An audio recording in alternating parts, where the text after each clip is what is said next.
السلام علیکم ناظرین، پروگرام رول ماڈل کے ساتھ میں ہوں میاں ندیم احمد۔ ناظرین، کہتے ہیں کہ کسی بھی قوم کی ترقی، کسی بھی ملک کی ترقی جو ہے وہ تعلیم میں پنہاں ہے۔ تعلیم کے بغیر کوئی بھی معاشرہ جو ہے وہ ترقی نہیں کر سکتا۔ لیکن ہم اس وقت کہاں کھڑے ہیں؟ کیا پاکستان کا لٹریسی ریٹ یہاں تک ہے کہ ہم ترقی یافتہ ممالک کا مقابلہ کر سکیں؟ پرائیویٹ سیکٹر کا کیا رول ہے اور کیسے پرائیویٹ سیکٹر اپنی خدمات سر انجام دے رہا ہے، اور جو پبلک سیکٹر ہے اس کا مقابلہ کرنا کوئی آسان کام نہیں ہے۔ ہم آپ کی ملاقات اپنے اس پروگرام میں ان شخصیات سے کرواتے ہیں جنہوں نے زیرو سے آغاز کیا اور آج وہ ترقی کی اس سطح پر ہیں کہ لوگ ان کو جو ہے وہ کاپی کرتے ہیں۔ آج ہمارے ساتھ جو مہمان شخصیت موجود ہیں کسی تعارف کے محتاج نہیں، ماہر تعلیم ہیں، طاہر شہزاد صاحب۔ ہم آپ کو اپنے پروگرام میں خوش آمدید کہتے ہیں۔ بہت شکریہ میاں ندیم صاحب۔ طاہر صاحب، سب سے پہلے تو آپ ہمیں اپنے بچپن کے بارے میں بتائیں کہ کہاں آپ نے اپنی ابتدائی تعلیم جو ہے وہ حاصل کی ہے اور پھر یہاں تک آپ کا سفر جو ہے وہ کیسا رہا؟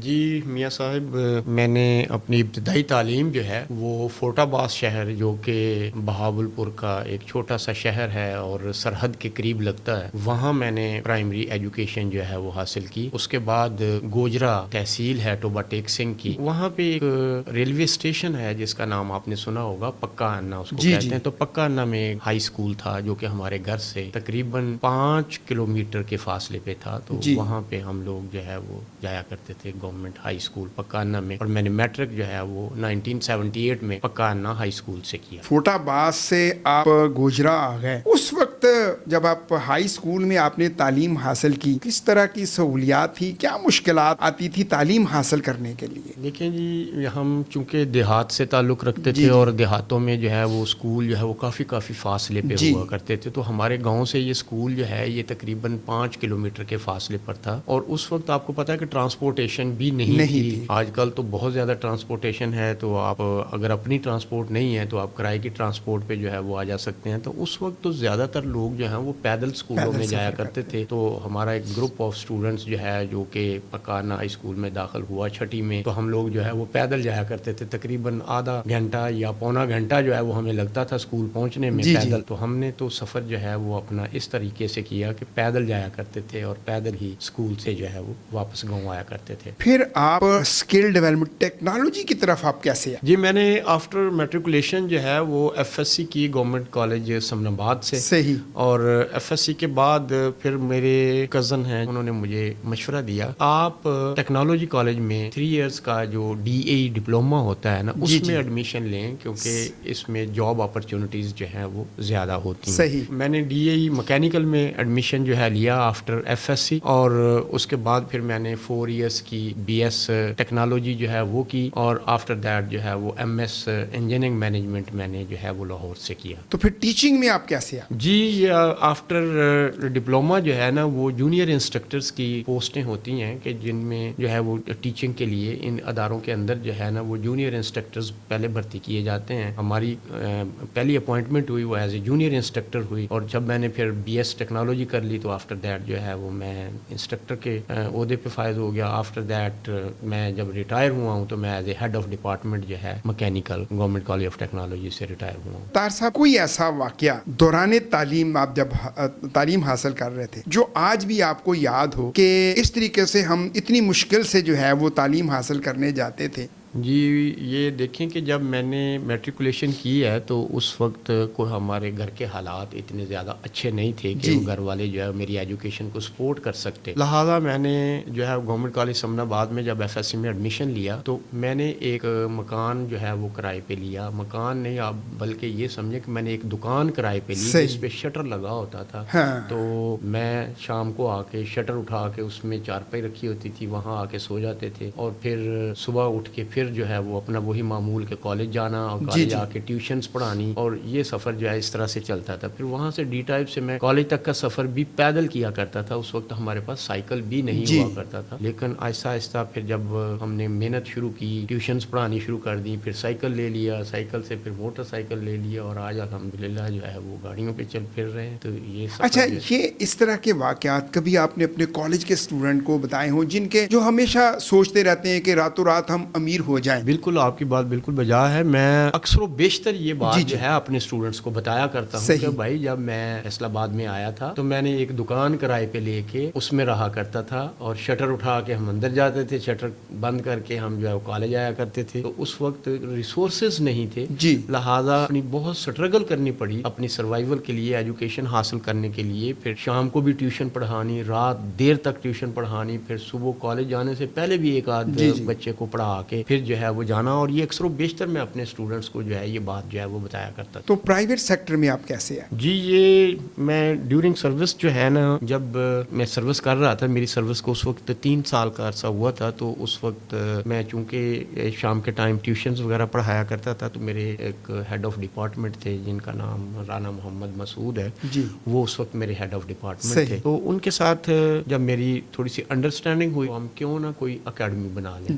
تو پھر میں نے اس وقت مسعود صاحب کے ساتھ مل کے ہم نے وہاں اپنی اکیڈمی جو ہے وہ سٹارٹ کی, بچوں کو وہاں پڑھانا شروع کیا. جب وہ 2 ماہ کے بعد واپس آ گئے تو پھر ہم نے بٹالہ کالونی میں ایک سکول جو ہے وہ شام کے time after school time rent پہ لیا اور وہاں ہم نے اکیڈمی جو ہے وہ سٹارٹ کی. اور اکیڈمی فیصل آباد کے اندر جو ہے سب سے پہلے میں نے بنائی اور میں اس کا پائنیئر ہوں کہ اکیڈمیز میں یہ جتنی بھی بعد اکیڈمیز ہیں جو بعد میں بنی ہیں, عبدالسلام اکیڈمی ہو گئی یا کپس ہو گئی یا اسٹوڈنٹ ان ہو گئی, یہ بہت بعد میں آئی. تو وہاں سے پھر ہمیں کچھ دوستوں نے مشورہ دیا کہ آپ اس کو اسکول میں ڈیولپ کریں, تو ہم نے پھر جو ہے وہ اسکول بنانا شروع کیا, اسکول بنایا. طاہر صاحب آج کل عام تاثر یہ پایا جاتا ہے کہ پرائیویٹ سیکٹر میں کاروباری لوگ جو ہیں وہ آ گئے ہیں, جس کی وجہ سے تعلیم جو ہے وہ بہت مہنگی ہو گئی. اس حوالے سے کیا کہیں گے آپ؟ اس میں کوئی شک نہیں ہے کہ اس وقت تعلیم جو ہے وہ بہت مہنگی ہو گئی ہے اور ایک متوسط طبقے کے جو لوگ ہیں ان کی اپروچ سے باہر ہوتی جا رہی ہے. اور اس کی کئی وجوہات ہیں, اس میں صرف ایجوکیشن اس لیے بھی مہنگی نہیں ہوئی ہے, ایک ٹرانسپورٹ کا ایک بہت بڑا فیکٹر ہے کہ ٹرانسپورٹ لوگوں کو اب بہت مہنگی پڑنی شروع ہوگی. پیٹرول مہنگا ہے, ٹرانسپورٹ مہنگی ہے, جس وجہ سے اب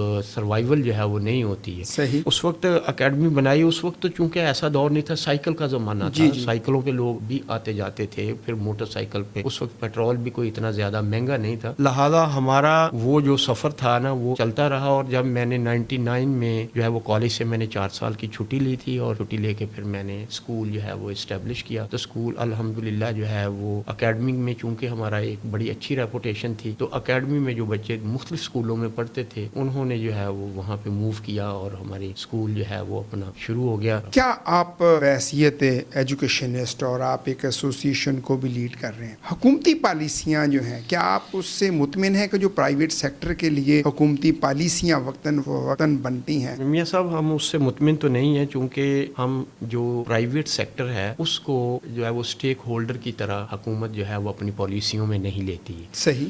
چاہیے تو یہ کہ حکومت جب بھی کوئی پالیسی بنائے تو اس میں جتنے اسٹیک ہولڈر ہیں ان کی مشاورت جو ہے وہ ہونی چاہیے, تاکہ ایک گراؤنڈ ریالٹی کی بیس پہ جو ہے وہ پالیسی بنے اور اس کے اکارڈنگلی جو ہے وہ کام ہمارا صحیح چلتا رہے. لیکن بدقسمتی سے یہاں پہ جتنے لوگ بھی آئے ہیں انہوں نے اس شعبے کو جو ہے وہ نظر انداز کیا, ان لوگوں کو نظر انداز کیا. پالیسیاں ہماری بیوروکریسی جو ہے وہ بناتی ہے اور اس میں اسٹیک ہولڈر کی حیثیت سے نہ پیرنٹس کو لیا جاتا ہے اور نہ ہی اساتذہ کو لیا جاتا ہے, نہ ہی پرائیویٹ سیکٹر کو جو ہے وہ لیا جاتا ہے. آپ کیا سمجھتے ہیں کہ حکومت کی طرف سے آئے روز یہ جو چھٹیاں ہیں وہ کر دی جاتی ہیں, آپ کیا سمجھتے ہیں کہ ایک طالب علم کے لیے کتنا دورانیہ جو ہے وہ اسکول میں ضروری ہے جس سے بچے کی تعلیم اور تربیت پہ جو ہے وہ پوری توجہ دی جا سکے؟ لیکن میاں صاحب یہ جو ایجوکیشن ہے نا یہ ایک تسلسل کا نام ہے. صحیح. تسلسل کے بغیر ایجوکیشن حاصل نہیں ہو سکتی. جب ایک چھٹی درمیان میں آ جاتی ہے تو بچے کی جو روٹین بنی ہوتی ہے وہ ڈسٹرب ہو جاتی ہے. صحیح. اور استاد کی بھی وہ روٹین جو ہے وہ ڈسٹرب ہو جاتی ہے. تو جب بچہ چھٹی کے بعد آتا ہے تو وہ اس کا مائنڈ جو ہے وہ واش ہو چکا ہوتا ہے, اس کو بہت ساری چیزیں جس کی کنٹینیوٹی کرنی ضروری ہوتی ہے وہ اگین اس کو جو ہے وہ ٹریک پہ لانا پڑتا ہے. تو جب کثرت سے چھٹیاں کی جاتی ہیں تو پھر لامحالہ ایجوکیشن پہ اس کا بہت نیگیٹو جو ہے وہ افیکٹ پڑتا ہے. تو اگر یہ چھٹیوں کی تعداد کم سے کم رکھی جائے تو تبھی, اب پہلے تو ایک چھٹی ہوا کرتی تھی سنڈے کی جی جی تو تبھی ہمیں منڈے والے دن جو ہے وہ پرابلم ہوتی تھی بچوں کو ٹیچ کرنے میں، کیونکہ ان کو پچھلا سارا بھول چکا ہوتا تھا. اچھا، اس وقت پرائیویٹ سیکٹر کو سب سے زیادہ کن چیلنجز کا سامنا کرنا پڑا؟ جو میں سمجھتا ہوں اس وقت جو سب سے بڑا چیلنج ہے وہ ہے بچوں کی غیر حاضری. صحیح. اس وقت کرونا کے بعد گیجٹس بچوں کے ہاتھ میں آ گئیں. جی. نہ صرف بچوں کے ہاتھ میں آ گئیں بلکہ مدرس کے ہاتھ میں بھی وہ گیجٹس آ گئیں. جی. تو ان گیجٹس میں مدرس جو ہے وہ خود بھی بیزی رہتی ہیں اور بچوں کے پاس بھی گیجٹس ہیں وہ بھی ساری رات بیزی رہتے ہیں. ایجوکیشن پہ وہ فوکس نہیں رہا، لہذا نہ مائیں رات کو سوتی ہیں نہ بچے رات کو سوتے ہیں. پھر مارننگ میں ان کے لیے اٹھنا محال ہوتا ہے. تو اس کا نتیجہ کیا نکلتا ہے کہ چھٹیوں کی جو شرح ہے جی. وہ اداروں کے اندر بڑھتی جا رہی ہے. یہ اسکولوں کا ہی معاملہ نہیں، یہ کالجز کے اندر بھی یہی معاملہ چل رہا ہے، یونیورسٹیز کے اندر بھی یہی معاملہ چل رہا ہے. طاہر صاحب، آپ کیا سمجھتے ہیں کہ کیا جو ہماری یہ فارمل ایجوکیشن ہے اس سے ہم صرف کلرک وغیرہ ہی پیدا نہیں کر رہے؟ اس کے لیے کیا سمجھتے ہیں کہ بچوں کی اسکل ڈیولپمنٹ اور کیریئر کاؤنسلنگ کے حوالے سے ضرور بات کیجیے گا کہ کتنا ضروری ہے اسکل کی ایجوکیشن اور کیریئر کاؤنسلنگ؟ جی میاں صاحب، اس وقت جو ہے وہ تعلیم جو روایتی ہے وہ بیکار ہو گئی ہے. صحیح. لیکن بنیادی طور پہ تو ظاہر ہے کہ میٹریکولیشن تو ہونا چاہیے کیونکہ بچے نے لینگویجز ڈیولپ کرنی ہے. جب اس کی لینگویج ڈیولپ ہوگی تو، لیکن اس کے ساتھ ساتھ اگر اسکل کو بھی انٹروڈیوس کروایا جائے، جیسا کہ میں نے اپنے ادارے میں 6 کلاس سے ہی جو ہے وہ اسکل کو انٹروڈیوس کروایا ہوا ہے. ان کو گرافک ڈیزائننگ اور ای کامرس وغیرہ. بچے 8th کلاس تک جو ہے وہ ای کامرس کا کام سیکھ لیتے ہیں. 9th اور 10th میں جا کے بچے ویب ڈیزائننگ جو ہے وہ کرنا شروع کر دیتے ہیں. تو یہ اسکل جو ہے اس کو لانا بہت ضروری ہے تعلیمی اداروں کے اندر. اب گورنمنٹ نے انیشیٹو لیا ہے کہ اے آئی کے پروگرام جو ہیں فری میں گورنمنٹ نے شروع کیے ہیں. تو یہ جو کمپیوٹر کی اسکلز ہیں یا جو آج ایمرجنگ ٹیکنالوجیز آگے آ رہی ہیں ان سے بچوں کو اگر اسکول لیول پہ ہی متعارف کروا دیا جائے تو کل کو ہمارا وائٹ کالر جو ہے وہ نہیں پیدا ہوں گے. اب دور جو ہے وہ بڑی تیزی سے چینج ہو رہا ہے. ٹیکنالوجی اتنی تیزی سے چینج ہو رہی ہے کہ جو اس وقت ہم بیٹھے ہیں تو اگلے لمحے پتہ نہیں کون سی نئی چیز جو ہے وہ آ جائیں. تو اب جو اس وقت اے آئی نے آ کے تو بالکل ہی چینج کر کے رکھ دیا ہے ہر چیز جو ہے. آرٹیفیشیل انٹیلیجنس، سائبر ٹیکنالوجی آ گئی، آرٹیفیشیل انٹیلیجنس آ گئی ہے، ای کامرس آ گئی ہے. اب بزنس بھی کرنا ہے تو اس کے لیے بھی اس کے پاس بچے کے پاس کمپیوٹر کی اسکل ہونی چاہیے. اس کو جتنے بھی یہ جدید ٹولز ہیں ان سے جو ہے وہ باخبر ہونا چاہیے. لہٰذا یہ ایجوکیشن جو ہے وہ اگر اسکول لیول پہ ہی سٹارٹ کر دی جائے تو پھر بچے جو ہیں وہ اس اسکل کو لے کے جو ہے وہ اس طرح کی نوکری نہیں ڈھونڈیں گے کہ وہ کلرک ہی بنے. اب تو کلرک بننے کے لیے بھی اس کو کمپیوٹر کی اسکل کا آنا جو ہے وہ ضروری ہے. اب تو ایک کلک پہ جو ہے وہ سارا کام ہوتا ہے. لہٰذا اب ساری دنیا ہماری انگلیوں کی پوروں میں سما گئی ہے. تو ہمیں اس کے لیے بچوں کو مینٹلی بھی پریپیئر کرنا ہے، فزیکلی بھی ان کو ہمیں تیار کرنا ہے. اور یہ کام اگر گورنمنٹ لیول پہ کیا جائے کہ گورنمنٹ جو ہے اس کو سپورٹ کرے اور آئی ٹی کی جو ایجوکیشن ہے اس کو سپورٹ کرے اور اپنے گورنمنٹ کے ادارے جو ہیں وہاں پہ پبلک سیکٹر کے اداروں میں بھی اور پرائیویٹ سیکٹر کے اداروں میں بھی گورنمنٹ جو ہے وہ سپورٹ کرے تو ہم جو ہے الحمدللہ آپ نے اس کا اثر جو ہے وہ دیکھا ہے کہ پچھلے سال مئی میں جو ہماری ایک جنگ ہوئی ہے بھارت کے ساتھ تو اس میں یہی وجہ کہ ہمارے بچے جو ہیں وہ کمپیوٹر کے اسکلڈ تھے اور انہوں نے آئی ٹی کو جو ہے وہ اس استعمال کرتے ہوئے جو ہے وہ پوری دنیا میں پاکستان کا نام جو ہے وہ روشن کر دیا. بالکل. اچھا، آپ حکومت کو کیا تجویز دیتے ہیں کہ پرائیویٹ سیکٹر کو کیسے وہ سپورٹ کرے تاکہ ہمارا لٹریسی ریٹ بھی بڑھے اور پرائیویٹ سیکٹر جو ہے وہ پہلے سے بہتر ہو کے اپنی خدمات سر انجام دے سکے؟